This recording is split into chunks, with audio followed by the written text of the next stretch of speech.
Good morning to all of you my friends. जैसा कि आपको पता है यूपी के अंदर एनएचएम की बहुत बड़ी भर्ती निकल के सामने आ चुकी है।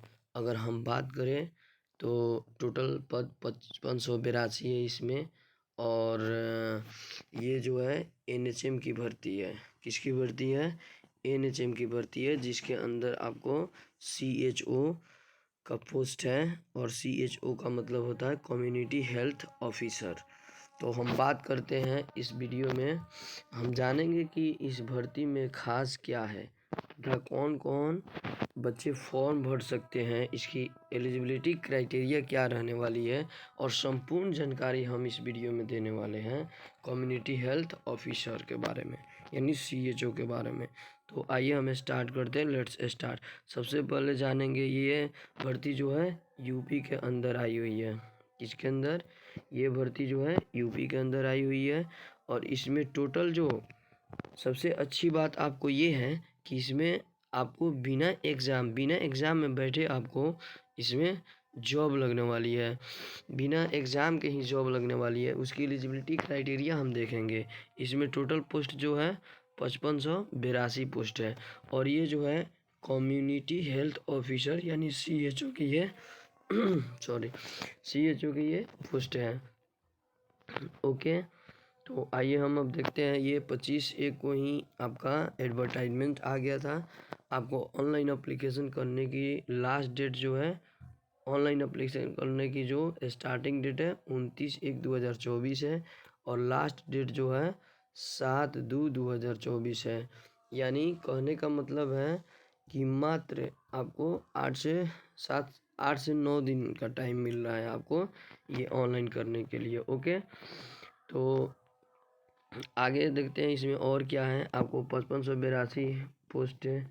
आपको यहाँ पे 5582 पोस्ट दिख रही है, ठीक है। अच्छा, the national health mission NHM UP के द्वारा जो नेशनल हेल्थ मिशन है उसके द्वारा इस वैकेंसी को लाई गई है। और मेन चीज़ देखते हैं। सबसे पहले हम बात करते हैं आपकी 5582 में यू आर रिजर्व, ये वर्टिकल रिजर्वेशन है। वर्टिकल रिजर्वेशन में यू आर कैटेगरी का 2233 पोस्ट है, यानी यू आर कैटेगरी में ओनली मेल, ठीक है। अच्छा, उसके बाद ईडब्ल्यूएस कैटेगरी मेल का 558 पोस्ट है। ओबीसी कैटेगरी मेल का 1508 पोस्ट है। एससी कैटेगरी मेल का 1172 है। और एसटी कैटेगरी मेल का 111 है। ओके, टोटल पोस्ट आपका 5582 हो जाता है। और हॉरिजॉन्टल रिजर्वेशन, इसमें 5582 में से आपका रिजर्वेशन कितना क्या क्या है। तो आपका वोमेन का 1116 है। टोटल पोस्ट 5582 ही है। अब इसमें से जो भी रिजर्वेशन है वोमेन का, total all category of women का 1116 पोस्ट है।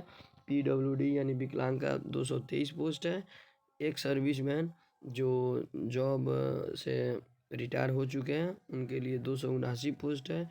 और डिपेंडेंट ऑफ फ्रीडम फाइटर के लिए, फ्रीडम फाइटर का मतलब होता है उनके दादा, उनके नानी, उनके नाना, उनके दादी, ये सब फ्रीडम फाइटर रह चुके हैं, ठीक है।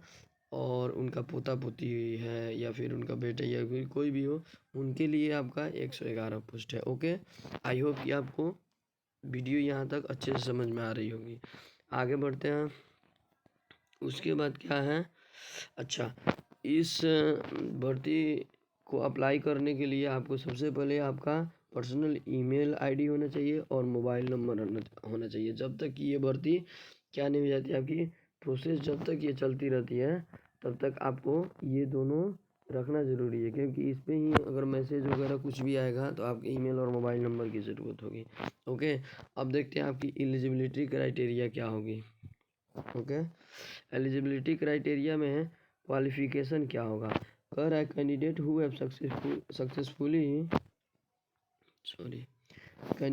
Successfully completed BSc nursing. BSc आप नर्सिंग किए हैं किसके साथ? With integrated सर्कुलम of certificate in community health of nurse यानी CCHN। आपको बीएससी नर्सिंग तो चाहिए ही चाहिए और उसके साथ भी CCHN का पोस्ट चाहिए। CCHN का आपके पास सर्टिफिकेट होना चाहिए, या ये दोनों होने चाहिए, या post basic BSc nursing course with integrated सर्कुलम certificate in community health for nurse यानी CCHN चाहिए। बात वही है। From an Indian nursing counselling यानी इंडिया के द्वारा ही इसका सर्टिफिकेट इशू होना चाहिए। इंडिया के किसी भी यूनिवर्सिटी के द्वारा आप किए हैं तो आप भर सकते हैं। अच्छा, 2020 में जो एडमिशन लिए यानी अपीयरिंग लिए हैं वो भी भर सकते हैं। सबसे बड़ी बात यहाँ पे ये खुल के सामने आ रही है कि अपीयरिंग वाले भी भर सकते हैं। For circulars of academy year refer in integrated for middle level health provide MLHP, that is student who have undergone 4-year BSc nursing and second year post BSc nursing in the year 2019-20 और onward and passed the course successfully। जो भी ये appearing में भरे हुए हैं जिनका अभी 2 साल हुआ है यानी BSc nursing in the year 2019-20 में जिन्होंने एडमिशन लिया है वो आपको फॉर्म को क्या कर सकते हैं, यहाँ पे फिल कर सकते हैं। तो ये बहुत अच्छी खबर निकल के सामने आ रही है। अच्छा, उसके बाद क्या कर रहा है, candidate must be registered in UP nurse and midwives council. UP में जो है उसका ज़रूर रजिस्ट्रेशन होना चाहिए, ठीक है, ये यूपी नर्स और मिडवाइफ्स काउंसिल के लिए। But candidate having registration in other states nursing council as nurse and midwife as also eligible. कहने का मतलब आप समझ लीजिए, जो यूपी से हैं वो नर्स या मिडवाइफ्स काउंसिल के बोर्ड से होना चाहिए, और जो अदर स्टेट के हैं ओके वो nurse council at nurse and midwifes are also eligible. दूसरे बोर्ड के भी हैं या दूसरे स्टेट के भी हैं, वो भी इस भर्ती के लिए क्या है, एलिजिबल हैं। तो आगे बढ़ते हैं, क्या कहता है इसमें आपकी, हाँ, आपको जब यहाँ पे जॉब लग जाएगी तो आपको क्या किया जाएगा, जैसे ही आपकी जॉब लग जाएगी तो nursing council submission non judicial stamp, हाँ, स्टाम्प पेपर पे आपको क्या किया जाएगा, 100 रुपये के स्टाम्प पेपर पे आपका 90 दिन का आपको सर्टिफिकेट बनाया जाएगा, ठीक है। अब आइए यहाँ पे आगे बढ़ते हैं, क्या कह रहा है आपके लिए इम्पोर्टेंट क्या है, परफॉर्मेंस बेस्ड इंसेंसिटिव। जैसे मैंने अभी ये समझाया हुआ है, ये श्योरिटी बॉन्ड बनेगा 2.5 लाख का। कितने लाख का, 2.5 लाख का, up to 2.5 lakh surety bond 2.5 lakh का बनेगा आपको 100 रुपये के स्टाम्प पेपर पर। जब आप सिलेक्शन आपका हो जाएगा तब आपका स्टाम्प पेपर पे 2.5 लाख का, 100 रुपये के स्टाम्प पेपर पे 2.5 लाख का आपका श्योरिटी बॉन्ड बनेगा जब आपका सिलेक्शन हो जाएगा। और 3 साल के लिए बनेगा, सर्विस में आपका 3 साल के लिए बनेगा। जैसे मान लीजिए आप कहीं पे शॉप वगैरह खोलते हैं, वहाँ पे आप बॉन्ड बनवाते हैं ना, वही चीज़ ये है। एज क्राइटेरिया देखते हैं। एज क्राइटेरिया आपका जो भी है वो एज क्राइटेरिया आपका मेंशन होगा 11 से 40 वर्ष के लिए है। अब इसमें रिलैक्सेशन एज क्या है वो भी देखेंगे। 11 से 40 के लिए तो आपका एज क्राइटेरिया है, और एज की आपका मैट्रिकुलेशन के बेस पे एज काउंट करेगा, ठीक है। देखते हैं आगे क्या कह रहा है। उसके बाद है अपर एज लिमिट रिलैक्सेशन। मान लीजिए जिसका 40 से भी टप रहा है वो कैसे करेगा, उसका क्या प्रोसेस है एज रिलैक्सेशन में। तो ओबीसी जो नॉन क्रीमिलियर ओबीसी एससी या एसटी जो वाले जो भी है, अगर नॉन क्रीमिलियर लगाते हैं तो उनको 5 साल की छूट मिलेगी, यानी 40 + 45 साल तक वो फॉर्म भर सकते हैं। और जो डिसेबिलिटी PWD पर्सन है उनमें 15 साल की छूट मिलेगी, यानी 40 या 15 55 साल जिनकी उम्र है वो भी फॉर्म भर सकते हैं। और 3 years plus period of services render in army. अच्छा, जो भी आर्मी में हैं उनके लिए 3 साल की क्या है, छूट है, कोई दिक्कत। Candidate claim reservation as relaxation in more than one category will be intended only one concession whenever is whichever is more beneficial then. Candidate को जो क्लेम करेगा जिस रिजर्वेशन में है, जिस मतलब कैटेगरी में है, उसी कैटेगरी के हिसाब से उसको क्या होगा, एज रिलैक्सेशन दिया जाएगा। चलिए आगे देखते हैं रिजर्वेशन।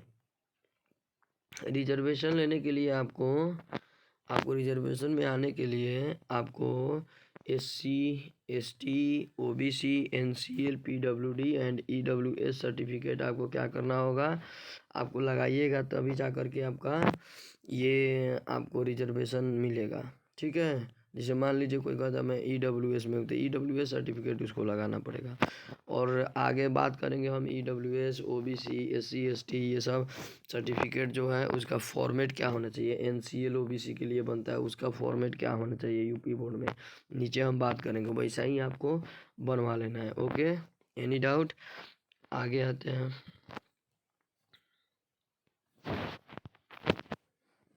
नेक्स्ट पेज, ये जानने वाला नहीं है। कोविड अच्छा हाँ, ये वाला जान लीजिए। इसमें आपके पास COVID experience certificate application fee जो है आपका नील बटे सन्नाटा है। अप्लीकेशन फ़ीस क्या है, इसमें कुछ अप्लीकेशन फ़ी नहीं लगने वाली है। और सबसे बड़ी बात ये है इस भर्ती की कि आपको क्या करना है, बिना एग्ज़ाम का आपका जॉब होगा। और जो है आपका यहाँ पे कोविड एक्सपीरियंस सर्टिफिकेट आप रखे रहिएगा। देखिए, जिसके पास 6 मंथ का कोविड में काम करने का एक्सपीरियंस है उसको 5 मार्क्स मिलेगा। ठीक है, सर्टिफिकेट के हिसाब से ही सर्टिफिकेट लाइए और जॉब पाइए, सर्टिफिकेट के हिसाब से ही आपका यहाँ पे नंबर दिया जाएगा। और जिन्होंने 1 साल तक काम किया है, 1 साल का एक्सपीरियंस है कोविड के लिए, उनको 10 मार्क्स मिलेगा। और जिनको 1.5 साल का एक्सपीरियंस है कोविड में, उनको 15 मार्क्स मिलेगा। आई होप कि आप ये अच्छे से समझ लिए होंगे। आगे देखते हैं। कोविड एक्सपीरियंस जो है ना, 7 दिन के लास्ट डेट ऑफ एप्लीकेशन के लास्ट डेट अप्लाई होने के 7 दिन के अंदर आपको क्या करना है, कोविड एक्सपीरियंस बना लेना है। कोविड सर्टिफिकेट एक्सपीरियंस यानी काम करने का कोविड में एक्सपीरियंस बना लेना है। जैसे कि किसके साथ, CMO के साथ, यानी चीफ मेडिकल ऑफिसर के पास। किसके पास, चीफ मेडिकल ऑफिसर के पास। Okay,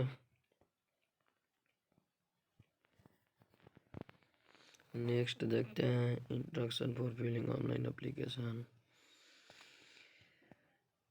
document verification process. हाँ, डॉक्यूमेंट वेरिफिकेशन प्रोसेस देखते हैं। If candidate information regarding the date time and venue regarding DP will be document candidate दिए मेल। अच्छा, जब आपका सिलेक्शन हो जाएगा तो क्या होगा, आपके ईमेल और मोबाइल पे आपका मैसेज आएगा डॉक्यूमेंट वेरिफिकेशन के लिए। ओके, सिलेक्शन प्रोसेस आपका क्या रहेगा, आपका तो 15 मार्क्स वो ख़त्म हो गया, maximum 50 marks Covid experience certificate में आप ले सकते हैं। और उसके बाद जो 85 मार्क्स बचा आपका क्या होगा, 85 मार्क्स बचने के बाद उसमें 10th का जो भी है, 10th में जो भी आपका नंबर है उसका 17% लिया जाएगा। 85 का 17% 10th से लिया जाएगा। 12 का 17%, 12 बोर्ड से लिया जाएगा, 17% नंबर ऐड किया जाएगा। अच्छा, फॉर एग्रीगेट इंटीग्रेटेड और BSc नर्सिंग ये वाला जो कोर्स है उससे 51% अकेले लिया जाएगा। Okay, simple of calculation of. अच्छा, कैसे कैलकुलेशन किया जाएगा, तो CGPA बोर्ड की CGPA बोर्ड के द्वारा आपको CGPA मेथड से आपका कैलकुलेशन किया जाएगा। ओके, 85 मार्क्स में ही आपका मेरिट बनेगा। कितने मार्क्स में बनेगा, आपका जो भी मेरिट है 85 मार्क्स पे ही बनेगा, इसका ध्यान रखिएगा। ये आपको मैंने बता ही दिया। अच्छा, डॉक्यूमेंट में आपको क्या क्या लिस्ट अपलोड करना है, फोटोग्राफ अपलोड करना है, जिसमें आपका ये फोटोग्राफ अपलोड करना है जिसमें आपका पासपोर्ट साइज का फोटोग्राफ रहेगा। ठीक है, और लाइट कलर बैकग्राउंड रहेगा, वाइट ब्लू वगैरह नहीं रखिएगा, वाइट रखिएगा। ठीक है, अच्छा, सिग्नेचर आपको करना है ब्लैक पेन से। किससे, ब्लैक इंक पेन से आपको सिग्नेचर करना है, ध्यान रखिएगा, ब्लू पेन नहीं, ब्लैक पेन इंक से आपको सिग्नेचर करना है। उसके बाद 10th क्लास का मार्कशीट चाहिए ऑनलाइन करते समय। उसके बाद इंटरमीडिएट का मार्कशीट चाहिए। Okay, all marksheet of BSc nursing या PB BSc नर्सिंग, इसका मार्कशीट चाहिए आपको जो भी है इसका सर्टिफिकेट अपलोड करना है BSc and PB BSc nursing का। उसके बाद सर्टिफिकेट आपको किस चीज़ का और भी करना है, कोविड एक्सपीरियंस सर्टिफिकेट आपको चाहिए। ठीक है, अच्छा, उसके बाद वैलिड कैटेगरी क्राइटेरिया चाहिए। ठीक है, यानी जो ओबीसी में है उसको एनसीएल चाहिए, जो एससी एसटी में है उसको एससी एसटी सर्टिफिकेट चाहिए। अच्छा, जो भी आपका पीडब्ल्यूडी में है पीडब्ल्यूडी का सर्टिफिकेट चाहिए, ईडब्ल्यूएस में है ईडब्ल्यूएस का सर्टिफिकेट चाहिए। Okay, valid photo ID and address proof, यानी सबसे बढ़िया होगा वैसा आईडी लगाना है, आईडी प्रूफ लगाना है जिसमें आपका एड्रेस भी हो और उसमें आपका फ़ोटो भी हो। ओके, अदर स्टेट वाले भी इस फॉर्म को भर सकते हैं, इतना ध्यान रखिएगा। अच्छा, डिस्ट्रिक्ट परफॉर्मेंस में क्या करना है, आपका 75 डिस्ट्रिक्ट दिया हुआ है यूपी के अंदर, उसी 75 डिस्ट्रिक्ट में ही आपका जॉब लगेगा, यानी डिस्ट्रिक्ट वाइज जॉब है ये। ओके, अब मैं जो है अपने ये वीडियो के डिस्क्रिप्शन में डाल दूंगा आपका ये पीडीएफ, आप वहाँ से डाउनलोड करके भी आराम से देख सकते हैं। आगे हम देखते हैं कौन कौन से हैं, आगे देखते हैं कौन कौन से आपका डिस्ट्रिक्ट है जो जिसमें आपका जॉब दिया जाएगा।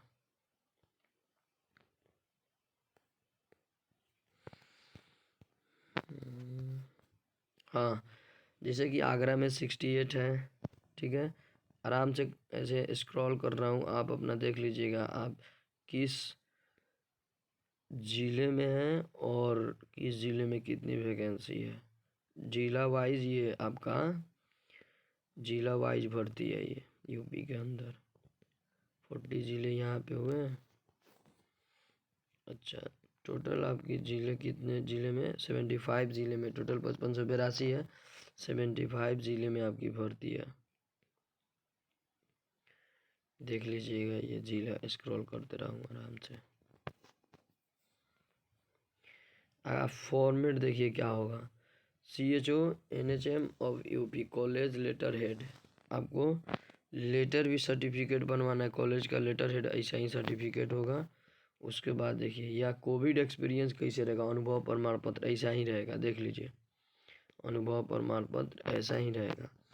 उसके बाद आपका कोविड एक्सपीरियंस सर्टिफिकेट भी, दो तरह का एक्सपीरियंस सर्टिफिकेट आपको मिलेगा। आप फॉर्मेट दिखा दे रहे हो तो आपको, ताकि आपको दिक्कत ना हो। ओबीसी एनसीएल जो भी बनवा रहे हैं यूपी में उनका फॉर्मेट ऐसा ही रहेगा, कोई दिक्कत। ईडब्ल्यूएस सर्टिफिकेट यूपी के लिए जो भी बना रहे हैं उनका फॉर्मेट ऐसा रहेगा, वैसे बनवा लेंगे। अच्छा, फॉर्मेट एफिडेविट, एफिडेविट भी बनवाना है, ठीक है। कोई भी अगर मान लीजिए आपकी गलती है या फिर कुछ और है तो आपको एफिडेविट बनवाना है, 100 रुपये का। अच्छा, गलती नहीं, ये 100 रुपये का जो है आपका स्टाम्प पेपर बनवाना है, 2.5 लाख का जो भी आपको बॉन्ड बनेगा ना उसके लिए है। तो आप इसी फॉर्मेट पे आप क्या कीजिएगा, भर लीजिएगा अपना डिटेल और यहाँ पे सिग्नेचर मोहन करा लीजिएगा। Okay, thank you. आप अगर आपको मेरा वीडियो अच्छा लगा तो आप मेरे वीडियो को लाइक, सब्सक्राइब और शेयर करना ना भूलें प्लीज़।